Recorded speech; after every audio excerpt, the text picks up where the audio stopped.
Welcome everyone. Welcome to my YouTube channel Airline Knowledge Hub. Today we are going to learn about the very common industry term that is Codeshare Agreement. So let's begin. So if we go with industry definition, it says like Codeshare Agreement enables one airline to commercialize their operations by uh, marketing a carrier which is operated by another airline. So basically, if we want to understand how what is this it means in layman language.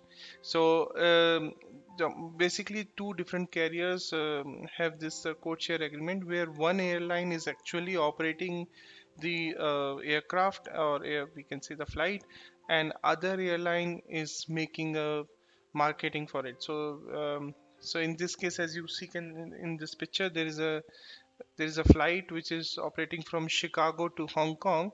It is actually operated by Cathay Pacific, but American Airlines is also selling the ticket for it with their flight number. Okay. And so as it is written here in typical codeshare agreement, one airline operates a service using its own flight number, that is Cathay Pacific in this example, and another airline in agreement with operating airline sells the seat on the same flight under its own codeshare flight number, that is in this case American Airline. So let's understand this with the example. So, suppose there is a route from A to C via B, and there is an airline called XX, just for example, and XX want to open a new route from A to C via B. But there is already existing airline which operates from A to B, okay, and XS has their existing airline from B to C. So what happened now? XS and will do a codeshare agreement. Under this, if you can see from A to B, actually is operating the flight 554. Due to codeshare agreement, now XS can also sell the seats on this flight using their number XS1234.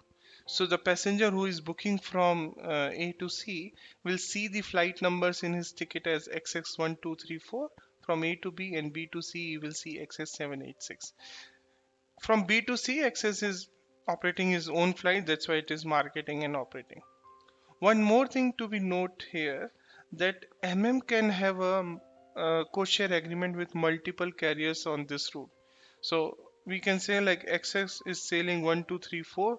Similarly, there can be other airline WW which is sailing the seats on same route with the flight number WW8474, and then there is another airline which has the codeshare agreement with so it's sailing flight with its own flight number FF234. If you see, actually only 554 is operating their flight from A to B, but all these carriers, because of their codeshare agreement, are allowed to sell seats, and that's why they are called marketing carrier. Hope it clarify. Now, how codeshare agreement is beneficial for passengers and airlines both? Let's see. Coming back to the benefits for passenger, as airline has the two airlines have codeshare agreement. So since in the previous example where we saw passenger is traveling from A to C, because there is a codeshare agreement, you are allowed to do check-in end to end. That means you check in at A airport, and there is no need to again checking at connection point, that is B, and even there is no need to collect your baggage and check in again. So this will give you a good experience. I mean, there's a hassle-free travel. Another thing is, suppose there is no code share agreement, you are going from A to B on different flight and then B to C on different flight. In case from A to B your flight got delayed, B to C flight will not wait for you, or they are not responsible to provide you any other alternative. But if there is a code share agreement, in case flight is delayed or your baggage get lost, second airline will make sure you will get ticket in another flight, or they will make some arrangement for it. Okay. Also, as I already mentioned this point, because there is a code share agreement so when you go from A to B, B to C, airlines are responsible for transferring your luggage between at the connection point between two aircrafts. So there is no passenger responsibility to collect and check in again. You must have seen that when there are two connecting flights and both are of different carrier, you have to collect the baggage and check in it again yourself. So these are the benefits for passenger. Now going back to passenger benefits for airline, definitely there are much more benefits for the airline, because as passengers usually prefer to for a hassle-free travel. You don't want to collect your luggage again at connection point and then check in it again, or you don't want to check in it again and all. You want at the beginning of journey I should check in, I drop my baggage, and then at my final destination I should collect it. So code share agreement gives you that benefit. This way airlines are able to retain the passengers which otherwise will go to other carrier which have the direct flight or which have the same flight on the route. So this way it's good for airline to retain passenger and their loyal customer. Now if for example there is a route which is very popular, and so as we saw, suppose A to B route is very popular. So when passenger go to portal to book the flight through any travel agency portal, or they will see both the flights XX and also the for the same route. Ideally only is operating a flight and XS is just marketing. But what happens, since both the airlines are available for the same route, it it can meet the passenger demand. Okay, and it may it there are I mean it able to gather more passengers on the same route. Okay, now coming back to perceived service to non-service market. So as I said, you can reach out to more market, you can increase your network, and airlines no need to invest heavily on the new aircrafts and the staff, ground staff operating and all. They can simply have a code share agreement with the carrier which has the existing flight, and they can market with their flight number, and yeah, they can keep their branding. So this will make sure with the tickets which and all are going with their carrier number, and also this will make the airline branding improve. And also as I said, there's a single, if for example there's a airline which don't want to go for code share agreement, that means they have to fill their entire aircraft their own. But due to this sharing capacity, or we can say code share agreement, flight get full by multiple carriers, and it reduces the operating cost, and it's win-win for both the carriers. Okay, now in code share agreement there are three types of main code share agreements. First one is free flow.